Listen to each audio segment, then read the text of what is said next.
Welcome back to this episode of the Iowa Beef Collective. I am your host, Patrick Wall. This episode is powered by StockGuard. For all your risk management needs, we'd encourage you all to visit stockguard.io. You can reach out to Tony and Joy Lancham at the crew there at StockGuard. Obviously, we've had a volatile market as of late, lots of concerns and ups and downs, so please reach out and protect your investments with LRP. Or livestock gross margin insurance on your purchases, but appreciate the folks at StockGuard for joining the team on an advertising front. This episode in particular is brought to you by 701x.com. We are here with Braden Love, who is the Vice President for Research and Development for the company, and I'm going to turn it over to Braden and let him introduce himself. Braden, you're not a cow guy, correct? Correct. I did not.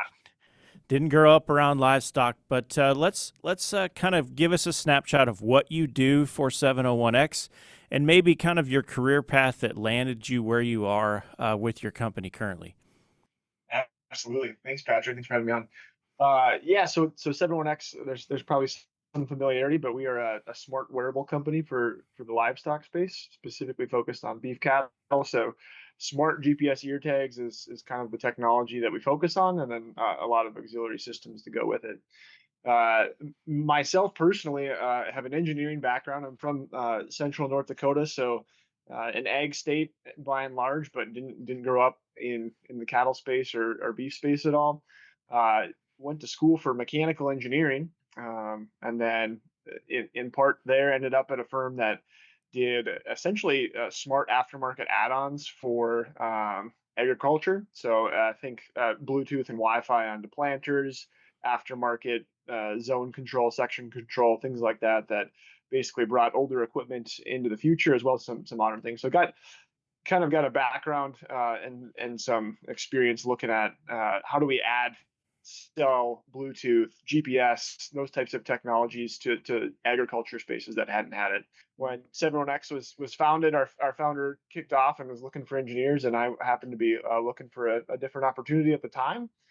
So I leveraged my background that I learned there of just like connected IoT or Internet of Things is kind of the lingo that folks use, and joined the 701X team, and have had the great privilege of being a part of our product development. So at 701X, I lead all of the engineering that does device design, development, fabrication, all the algorithms that run on the device to keep track of health and fertility of animals, and then any future product development we're working on. So really, any of the wearable technology that 701X develops is under my umbrella. So you gave us a term there that I think probably most people in the beef sector are not familiar with or what it means, and that term is wearables. Yeah. That refers to not just an ear tag anymore. There was a lot of talk. We met at Beef Improvement Federation just last week or 2 weeks ago, I guess it was, and that's a sector where wearables are a very hot topic. That's the buzzword, right? So I think we should dive into what wearables actually means, because it's obviously much more than an EID. EIDs have been around a while, but let's talk about all of the things that, from an engineering standpoint, what do those tags do? Great question. Yeah. So wearables is kind of the new term that maybe that we use a lot, but really it's any type of technology that we're putting onto an animal. So uh, at its simplest level, I think there's maybe been a wearable that people probably don't think about as technology, but that's just a plain old visual ear tag. That's some level of identification, some way to know what that animal is for record keeping purposes, keeping track of pedigree, health records, whatever type of record keeping somebody might do. They're going to use that simple visual ID. But as technology has progressed over time, we've seen that morph into slightly more capable systems. So you brought up the RFID technology. It's been around for a while, but it added a little bit of, I'll call it, smarts to the space. That's a wearable as well. Allows better integration with software tools, apps, computer systems, things like that. But really is still just an identification system.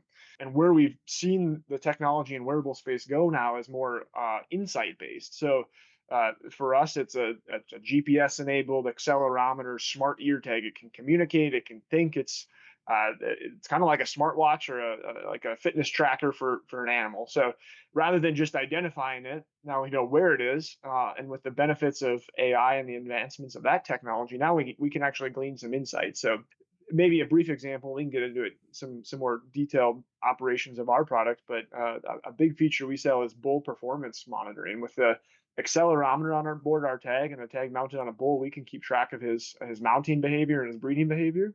So is he breeding when he's not supposed to be, or is he not breeding when he should be? Obviously, a lot of economic value in that. The price of beef these days, an unbred cow is a pretty costly thing. Addition, health alerts. The artificial intelligence models can keep track of kind of like a baseline activity level, and then look for strong deviations in that. Can detect things like hoof rot, BRD, pneumonia, and oftentimes even earlier than visual symptoms become present. So huge amount of data that can now be collected when you have technology on an animal. And then for companies like 71X, it's how do we take that data and turn it into a valuable insight that's not a bunch of noise for a producer to add to their daily task list. And you mentioned, Fitbit or smartwatch, and that's a very good analogy to what these tags do. But I think people might go, well, I have to plug that thing in or put it on a magnet every night. We don't have that option with an ear tag on a mobile critter. So it is solar panel powered. And no, it is not a very big solar panel. Some of our viewers might remember the episode with Chip Kemp, who also works for 701X. And we talked about this briefly, but I said, I need one of these ear tags, and I put it in my herd bull. And we put it in at about dusk, and it wasn't very long when he walked out of that shed that thing powered up. So it is a very effective solar panel. Is there any insight you can offer to the listening audience on, how reliable is it? How much power do you need to make these things work? Yeah, absolutely. So one of the things we set out when 71X said, "Hey, we're gonna make a product like this," we really defined some of those constraints. Like in the beef space, there's really not an option to say you have to change the battery. That to have wide scale market adoption, sure, for some producers, the animals in the chute a couple times a year. For a lot of people, though, that's just not a reality. When they're out on pasture, there's no option to go, oh, low battery today, time to charge it. So we set out to design a kind of a self-sufficient system. So it's a solar panel and a battery combined. So the solar panel charges during the day, and then it uses the battery to run through any dark periods, cloudy days, shorter days in the winter months.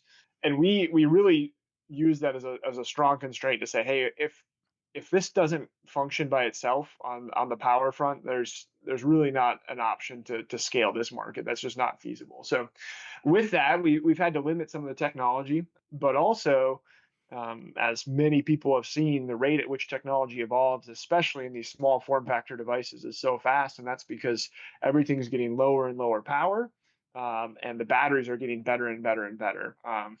I can think back to the first smartphones that I interacted with, and it was like you were maybe lucky if you made it to the end of the day without having to charge it. And now, I mean, if I'm not using my smartphone much, I can run 2 or 3 days and still have a lot of battery life. So we at 71X have taken a very strategic approach to battery management. So in really high solar energy environments, so nice big sunny day in the middle of July, the feature set that becomes available on that tag is quite robust. Really, a 5 minute GPS position, so GPS very frequent uploads. If the tag ever senses a decrease in power, so winter months, a storm rolls in, it will slowly back off its feature set to continue to provide value. It's always running all of its health and monitoring alerts, but maybe at a less frequent interval of insight, to ensure that the producer that's using this technology always has information on their animal. To your question, yeah, it's pretty robust.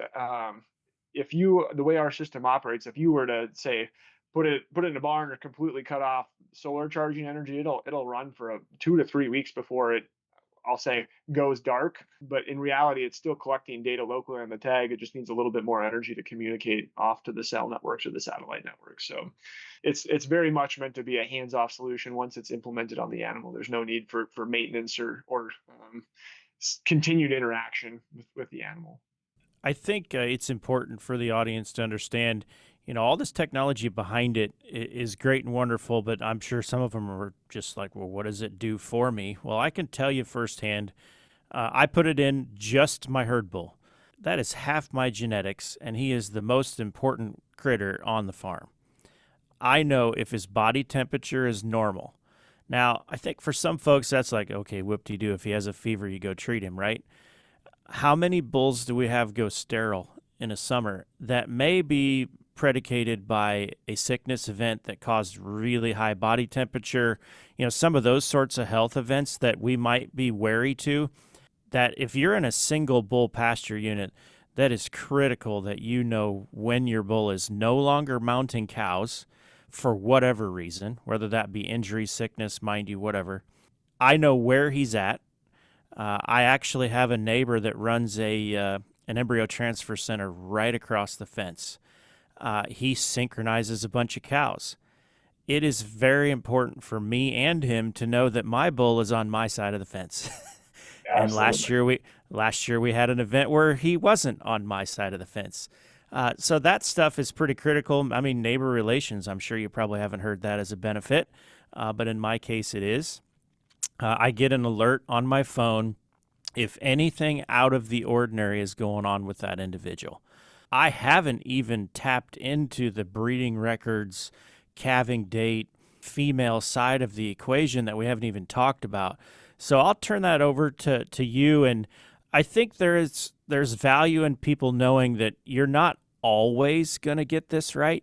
But there's indications and algorithms and all the math problems that work behind the scenes.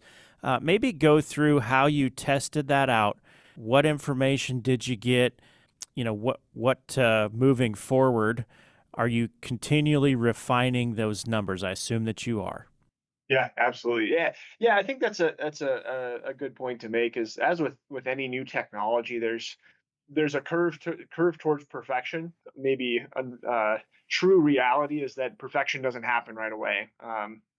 You can look at nearly any technology, cars, phones. There's lots of maybe bugs or glitches or things to work through. But as time goes on, the technology continues to improve. So one of the things that we've committed to at 701X is continuous improvement. We have an entire team of engineers on our staff that control essentially every part of our product. So everywhere from the hardware and physical product design all the way up to the algorithms, our cloud infrastructure, the phone or the web application that you view the data on. So anytime we see areas for improvement or things that maybe if we find a bug or some sort of an issue, we have the ability in house here at 701X to tackle that problem quickly and resolve it. Maybe what some of your question could be, I'll call it extra relevant to, is some of the breeding and fertility insights that our product has. So GPS technology has been around for quite some time. So having reliable position data maybe isn't the most challenging thing for a wearable company. But how do we take a wearable and try to develop some sort of insight? So we've talked about bull mounting, but then on the female side, some of the features we offer is estrus detection as well as calving detection. And the complexities in that come to the reality of if a person is observing an animal and trying to make a prediction to say, okay, yep, she's cycling right now, or yeah, this thing's going to calve. There's quite a few data points our brains use to decide that, right? Okay, her body position over time. What do I know about her in the past? Okay, should she be bred or not, shouldn't she? Is she bagging up? Does she look like she's about to calve? With a wearable technology, we're limited on the amount of sensor inputs that we can use. So 71X specifically, and most of the other folks out there in our space that are trying to do it, most of them are motion based, an accelerometer. So we're measuring X, Y, Z acceleration. And then this is where the beauty of artificial intelligence comes in: is we can turn a bunch of noisy accelerometer data into some sort of valuable insight. So the model will look for the behavior patterns of whatever state of the animal that we're trying to detect is, and then try to make a prediction: is she calving or isn't she calving? And there is a real reality that not every animal behaves the same. Not every environment is the same. There's a challenge when calving in a small confined pen versus out on the open pasture. What does estrus look like if she's by herself confined, or maybe she's in with a bull or just a bunch of other females. So as we continue to collect more data and receive feedback from our customers, we're always improving our models, trying to get more and more accurate. At 71X, we do a lot of data collection events where we'll take animals, collaboration with some research partners and a few other folks, and basically put them under camera observation and get second by second, we call it labeled data, but what is the real event that's happening, and then we'll correlate that to the kind of the raw accelerometer sensor data, and then try and further improve our models. Again, lots of other parallel industries, but if we look at just what AI has done in the last year and a half, it's just exponential in terms of the benefit, and that same sort of technology of artificial intelligence can get applied to an industry like this. Now, of course, with maybe different constraints or different methods of approach, but artificial intelligence is here and it's coming, and it's great to be a part of a business that can put that to use. I think I'll give our viewers, our listeners, an example that will probably hit home. A lot of us have calving cameras. I personally spend far too much time staring at that thing when, a bred heifer is close. The wearable will actually tell you when you ought to wake up and look at the camera and turn it on. I have heard several, it gave me this calving alert and I went over there and she wasn't calving yet. Well, I bet she wasn't 3 weeks out. Like, it was probably some indication that she's close, right? Whether that be body temperature, motion, whatever. The other thing that, I think seed stock operations, we cull very heavily on fertility and longevity and things like that. The wearable might actually tell us, hey, this cow was in heat and the bull was with another group of cows a half a mile away and he just flat missed her. You cull that cow for falling back in your calving window for the wrong reason.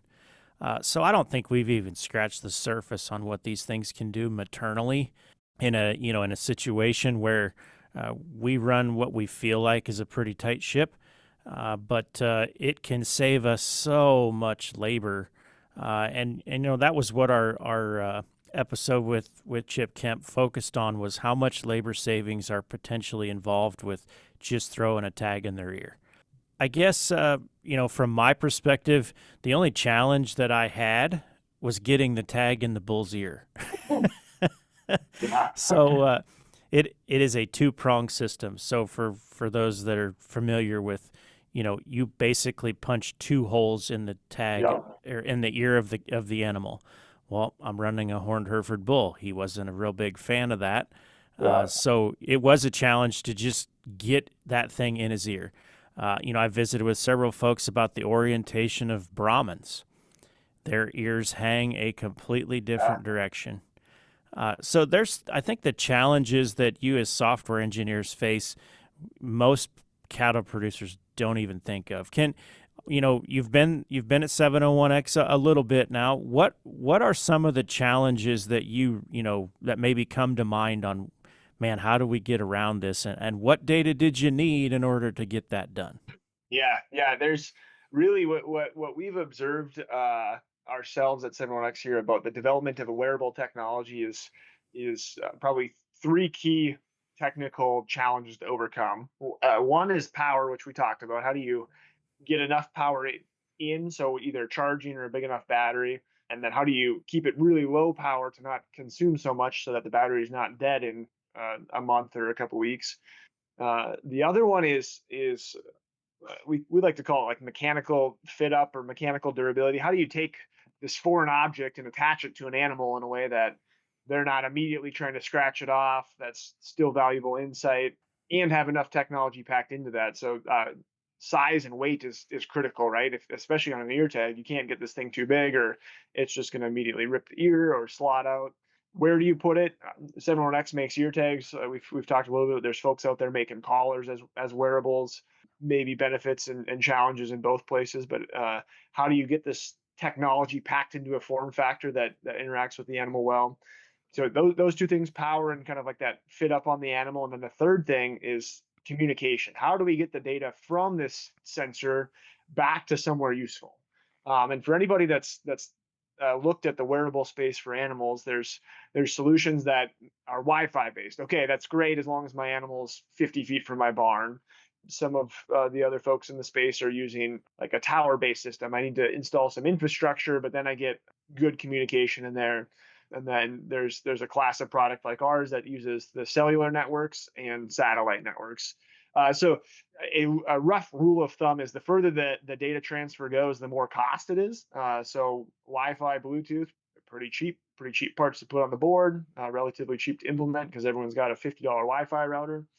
As you climb the ladder, satellite and cellular generally, historically, has been the most expensive because it's the least amount of permanent infrastructure required by the user. The chips are also kind of expensive that go on the circuit board. So those three things have been some of the challenges, and I believe we're kind of at an inflection point in technology where all of these things are starting to align, and we're starting to see this stuff become cost effective, small enough. Again, the batteries, like we talked about, the data costs. 71X, I think we charge $75 a year for the data plan for a single device.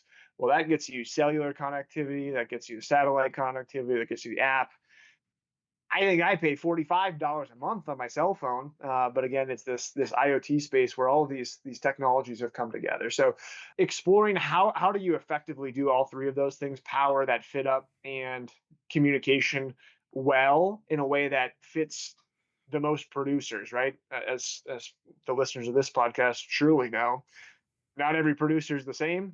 Somebody might be a mile from town in their backyard, and somebody might be on 20,000 acres in the mountains with zero infrastructure. So all of those things together, I think, is why it's taken time for wearables to kind of hit their stride, and why we've seen a handful of companies come and go trying to do this. And then, like we talked about, of course, is it's one thing to get the data, it's another thing to do valuable insights. So it can't just be a data collection platform.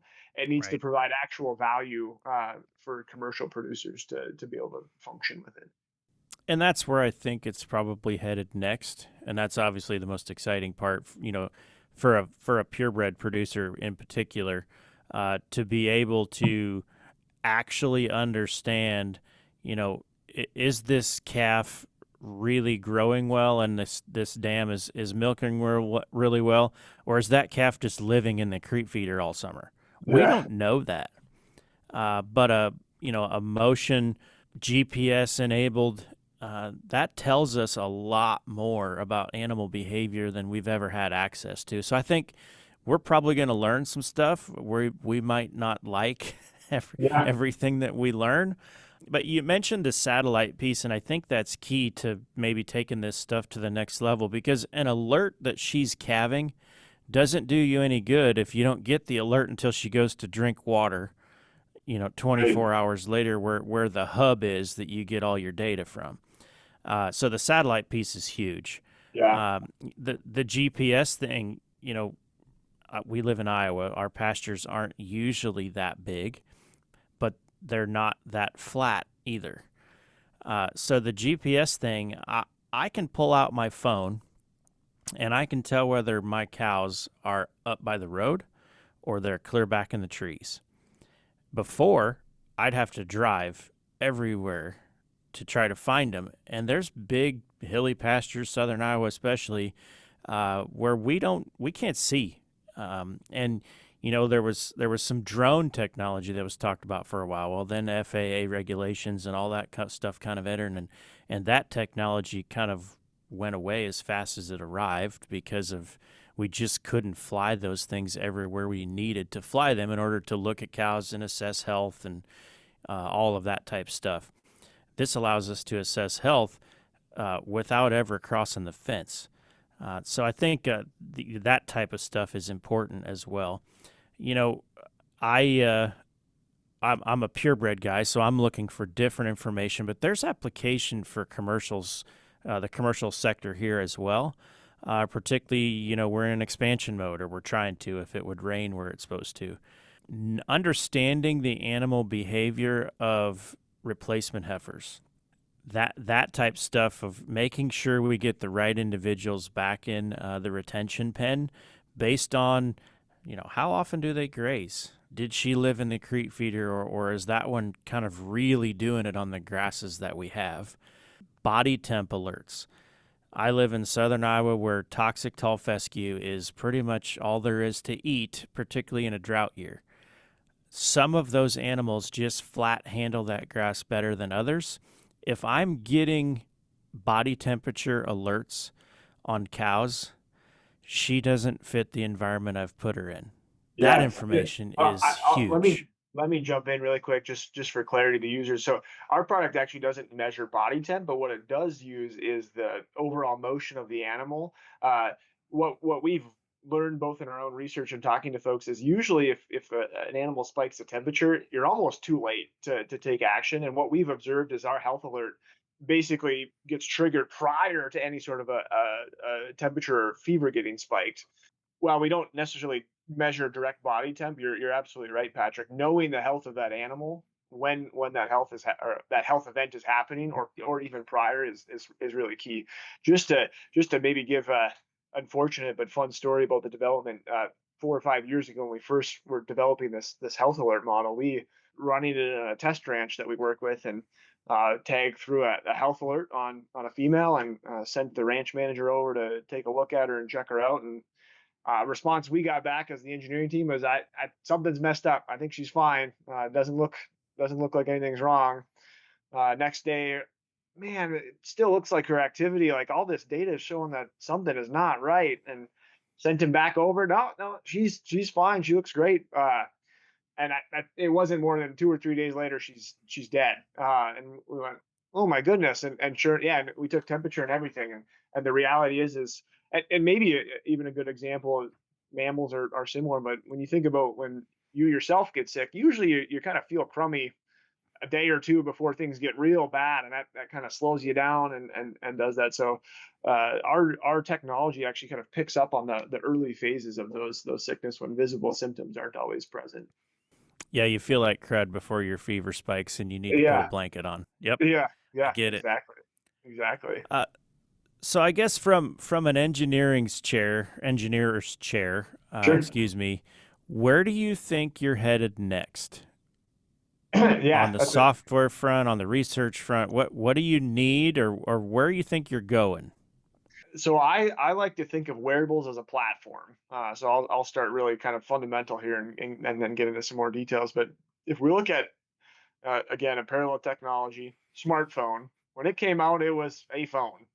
Yeah, you didn't have to be plugged in at your house anymore. You could walk around, but that was all it did.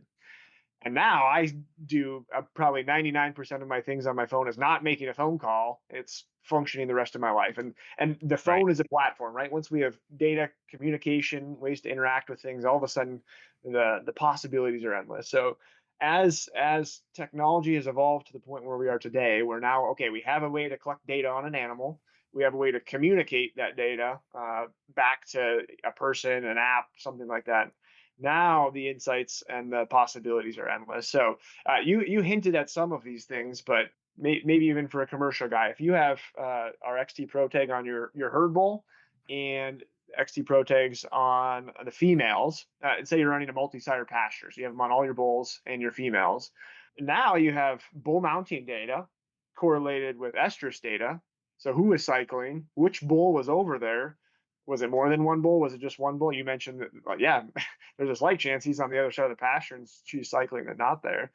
A system and a technology like that, all of a sudden you're pretty close to a digital parentage solution. Now all of a sudden I might have breeding information that I wouldn't have otherwise got with either single sire pastures or a genetic test. With the access to both log data in the app, as well as tag type data, looking at like average daily gain of a calf. So we have some products that go on calves as well. But if we have birth weight, weaning weight, and then a pair of our Pro tag to our XT Lite tag on the calf, we know how much time the calf and the mom have interacted. Okay, now we know who's a performant mother. Some of these maybe culling decisions, or genetic improvements decisions. How effective are my herd bulls? We at our test ranch, we regularly run 6 or 7 bulls, and man, there's 2 of them that are doing 90% of the work, both based off of tag data and off of we've even done genetic parentage testing just to confirm it. So there's a lot of possibilities. On the technology side, artificial intelligence continues to get more powerful. We've talked about it already. All this technology continues to get smaller form factor, lighter weight, more power efficient, more reliability. All of these aspects. Same things we've seen hit the smart watches and the human wearables, if you will, are coming to the bovine beef space. You mentioned parentage in a commercial herd. I'll give you an example, and I know this happens every year. That whole one bull does a lot of the work and some bulls don't do any. Which bull do you think gets culled when he comes in 400, 500 pounds lighter in the fall? We're probably like, oh, he won't rebound. He's not going to make it another year. We should probably get rid of him and bring a new yearling in. But the chubby bull that looks like $1 million all year, guess what? You're not getting any calves out of him. These tags will tell you that. And guess what? That chubby bull is worth a lot of money right now. He's not doing his job. So you'd be better off to feed the skinny one back, have to breed a bunch of cows and move on that way, and probably save yourself quite a bit of money in the long run. You know, the other thing that from a commercial standpoint, I don't think maybe gets, not sold enough yet. It will. You got a mounting alert. You know, bull breeds heifer 150. 150 goes silent, and then all of a sudden you got another mounting alert 75 days later. She didn't take. That information is incredibly valuable to fertility selection in any herd, whether that be seed stock, commercial, what have you. That heifer's not desirable. You know, if we're just taking it as we do now, oh, she just got bred a little later. No, she's cycled early enough. There's a conception issue there. Yeah. So some of that kind of stuff that I think the commercial sector can really tie to. You know, you mentioned the cost, $75 for the software, $100 for the tag, if I remember right, correct? So let's just say $200, right? I will save well over $200 on the one tag that I have in fewer trips to the farm to go check. Yeah. I mean, I'll eat. It's $10 for me in fuel alone to go visit the farm, check the cows, look at them, come back. If I don't have to do that, and I know they're on the right side of the fence, and I know I don't have any health alerts, that's $10 in my pocket out of my $200 that I spent. So I think maybe we should look at this from a labor saving standpoint, from a fuel, wear and tear on vehicles, that type of thing, and it can get pretty cost effective in a hurry. Yeah, I was just gonna say there's lots of different ways to look at a return on investment, but the key one that we really believe is a strong one is the bull, like we talked about at $200. If you can get one more cow bred, you can pay for the tag a couple times over with just that extra calf.